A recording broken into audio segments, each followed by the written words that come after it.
রহমান, জনাব তারেক রহমান।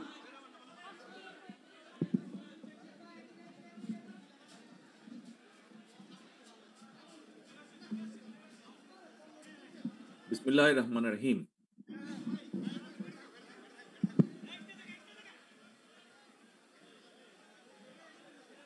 গণ অভ্যুত্থানের অংশীজন শ্রমিক জনতার সম্মানে আজকের আয়োজিত এই অনুষ্ঠানের সম্মানিত সভাপতি, অনুষ্ঠানে উপস্থিত মহাসচিব, বাংলাদেশ জাতীয়তাবাদী দল জনাব মির্জা ফখরুল ইসলাম আলমগীর, উপস্থিত স্থায়ী কমিটির নেতৃবৃন্দ, উপস্থিত সম্মানিত উপস্থিতিবৃন্দ, কৃষক, শ্রমিক, পেশাজীবী প্রতিনিধিগণ, গণ অভ্যুত্থানের শহীদ পরিবারের সম্মানিত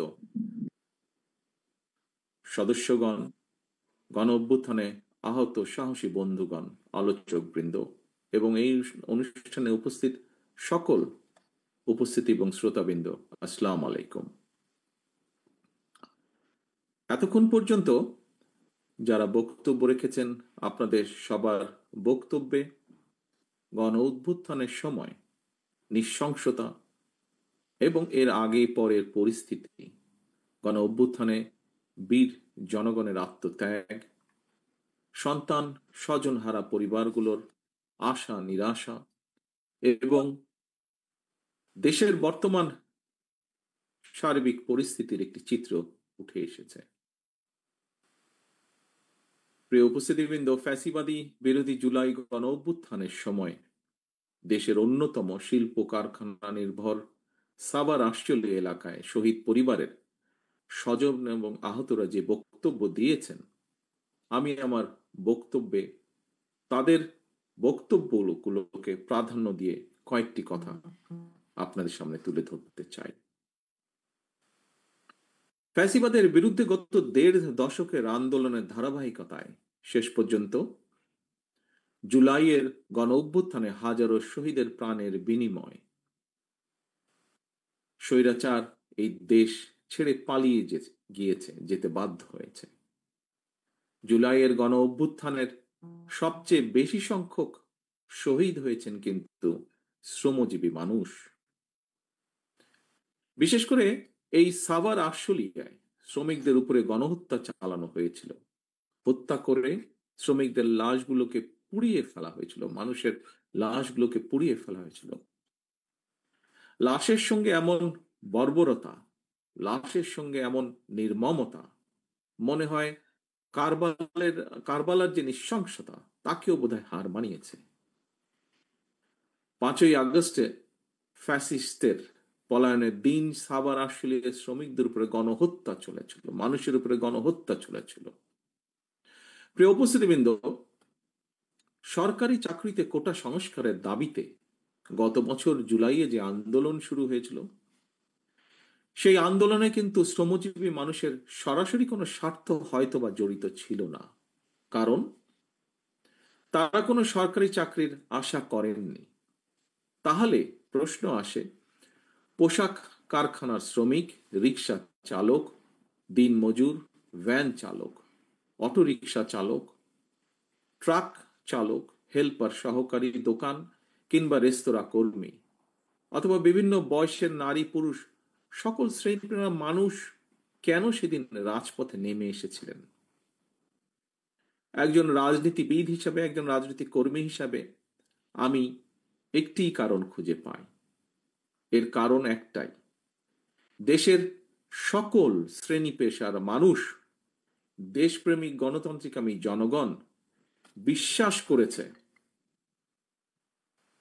রাষ্ট্র ক্ষমতায় ক্ষমতালোভী যে ফ্যাসিস্ট যে পালিয়ে গিয়েছে, তারা যদি রাষ্ট্র ক্ষমতায় থাকে, রাষ্ট্র ক্ষমতায় তারা থাকলে কৃষক, শ্রমিক, ছাত্র, জনতা কেউ তাদের গণতান্ত্রিক রাজনৈতিক অধিকার ফেরত পাবে না, কারোরই কোনো ন্যায্য দাবি আদায় হবে না। দেশপ্রেমিক গণতান্ত্রিকামী জনগণ বিশ্বাস করেছিল সেদিন যে ক্ষমতালোভী ফ্যাসিস্ট রাষ্ট্র ক্ষমতা কুক্ষিগত করে রাখতে সক্ষম হলে দেশের সার্বভৌমত্ব ভুলুণ্ঠিত হবে, এবং এ কারণেই ফ্যাসিস্টদের সেই স্বৈরাচারের শাসনের বিরুদ্ধে দেশপ্রেমিক শ্রমজীবী কর্মজীবী মানুষ নির্দ্বিধায় শহীদ মৃত্যুকে সাহসের সঙ্গে সেদিন আলিঙ্গন করেছিলেন। প্রিয় উপস্থিতিবৃন্দ, সুতরাং সম্মানের সঙ্গে আমাদের স্মরণ করা দরকার, স্মরণ রাখা দরকার, স্রেফ একটি সরকারি চাকরি পাওয়ার আশায় শ্রমজীবী কর্মজীবী মানুষ রাজপথে জীবন উৎসর্গ করেননি সেদিন। এই জনগণ একটি ইনসাফ ভিত্তিক গণতান্ত্রিক মানবিক রাষ্ট্র প্রতিষ্ঠার স্বপ্ন নিয়ে, আকাঙ্ক্ষা নিয়ে রাজপথে নেমে এসেছিলেন। ফ্যাসিবাদ হটিয়ে রাষ্ট্র রাজনীতিতে জনগণের আইনের অধিকার, জনগণের অধিকার প্রতিষ্ঠার আশায়, নিজেদের অধিকার প্রতিষ্ঠার আশায় আত্মত্যাগ করেছিলেন। আজ যদি শ্রমজীবী কর্মজীবী মানুষেরা জানতে চায়, সেই শহীদের আত্মা যদি জানতে চায়, গণ অভ্যুত্থানে সবচেয়ে বেশি সংখ্যক শ্রমজীবী মানুষ শাহাদাত বরণ করেছে, কিন্তু বর্তমান সরকার এবং প্রশাসনে শ্রমজীবী কর্মজীবী মানুষের অবস্থান কি? পলাতক ফ্যাসিস্ট মুক্ত বাংলাদেশে বর্তমানে রাষ্ট্র সংস্কারের যে কর্মযজ্ঞ চলছে, সেখানেই বা তাদের প্রতিনিধিত্ব কোথায়? প্রিয় ভাই বোনেরা, গণ অভ্যুত্থানে অংশীজন শ্রমজীবী কর্মজীবী মানুষের অবদানকে স্মরণ করে আমাদের কথা আমরাই বলবো, এই শিরোনামটি আমি দেশের বর্তমান প্রেক্ষাপটে অত্যন্ত বাস্তবধর্মী বলে মনে করি। প্রতিটি নাগরিক যাতে নিজের কথাটি নিজে বলতে পারেন, নিজের ভোট নিজে দিতে পারেন, নিজের রাজনৈতিক অধিকার প্রয়োগ করে সরকার গঠন কিংবা সরকার পরিবর্তন ঘটাতে পারেন। জনগণের রাজনৈতিক ক্ষমতায়নের এই রাজনীতিটি বিএনপি বাংলাদেশে প্রতিষ্ঠা করতে চায়। একজন রাজনৈতিক কর্মী হিসাবে, একজন নাগরিক হিসাবেও আমি মনে করি একজন নাগরিকের রাজনৈতিক ক্ষমতা প্রয়োগের অন্যতম প্রধান উপায় হচ্ছে নির্বাচন। প্রতিটি নাগরিক যাতে নিজের কথা নিজেই বলতে পারে, সেটি নিশ্চিত করার স্বার্থেই দেশে একটি দায়িত্বশীল রাজনৈতিক দল হিসাবে বিএনপি বারবার একটি অবাধ, সুষ্ঠু এবং নিরপেক্ষ নির্বাচন অনুষ্ঠানের দাবিকে অগ্রাধিকার দেয়। প্রিয় উপস্থিতিবৃন্দ, সম্মানিত অতিথিবৃন্দ, আমি বিশ্বাস করি, আমার দল বিএনপি বিশ্বাস করে, স্থানীয় সরকার থেকে শুরু করে জাতীয় নির্বাচন সরকার পর্যন্ত প্রতিটি স্তরে জনগণের সরাসরি ভোটের মাধ্যমে নিজেদের পছন্দের প্রতিনিধি নির্বাচনের সুযোগ পেলে রাষ্ট্র এবং সরকারে জনগণের ইচ্ছা প্রাধান্য পাবে, রাষ্ট্রে রাজনৈতিক স্থিতিশীলতা বজায় থাকবে। রাষ্ট্র রাজনীতির মূল ভিত্তি হচ্ছে জনগণ। জনগণকে দুর্বল রেখে রাষ্ট্র রাজনীতি, সরকার কিংবা সংস্কার কোনো কিছুকেই শক্তিশালী এবং টেকসই করা সম্ভব নয়, করা যাবে না। নাগরিকদের রাজনৈতিক ক্ষমতা প্রয়োগ এবং চর্চার মধ্যে দিয়েই রাষ্ট্র রাজনীতি এবং জনগণ শক্তিশালী হয়ে ওঠে। রাষ্ট্রের জনগণ রাজনৈতিক এবং অর্থনৈতিকভাবে শক্তিশালী হয়ে উঠলে ভবিষ্যতে কেউ দেশে ফ্যাসিবাদ কায়েম করতে পারবে না বলে আমরা দৃঢ়ভাবে বিশ্বাস করি।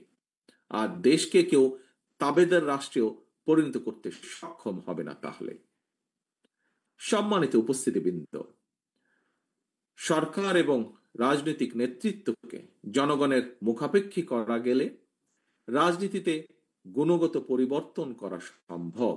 একই সঙ্গে জনগণের রাজনৈতিক ক্ষমতায় নিশ্চিত করাও সম্ভব হবে। দেশের সর্বস্তরের জনগণ কয়েকজন মানুষের হাতে রাষ্ট্রীয় ক্ষমতা তুলে দেওয়ার জন্য ১.৫ দশক ধরে নিশ্চয়ই আন্দোলন অব্যাহত রাখেনি, কিংবা জুলাইয়ের গণ অভ্যুত্থানেও শহীদ হননি।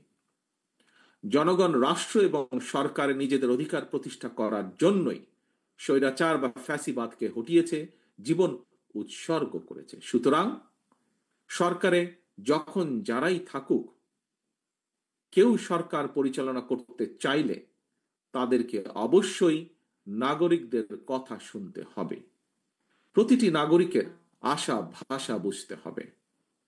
কেউ জনপ্রতিনিধি নির্বাচিত হতে হলে তাকে অবশ্যই জনগণের সঙ্গে সম্পর্ক রাখতে হবে। বিএনপি জনগণের ক্ষমতায়নের এই রাজনীতি প্রতিষ্ঠার মাধ্যমেই শহীদদের কাঙ্ক্ষিত বাংলাদেশ গড়ে তুলতে চায়।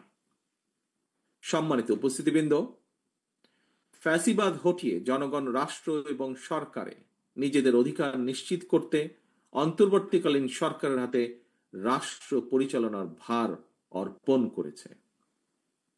এখন রাষ্ট্রে জনগণের মালিকানা জনগণের ক্ষেত্রে অন্তর্বর্তীকালীন সরকারের মাঝে শোনা যায় যে সকল কথা, একটি অন্তর্বর্তীকালীন সরকারের একটি অংশ নানা অপকৌশলের আশ্রয় নিচ্ছেন।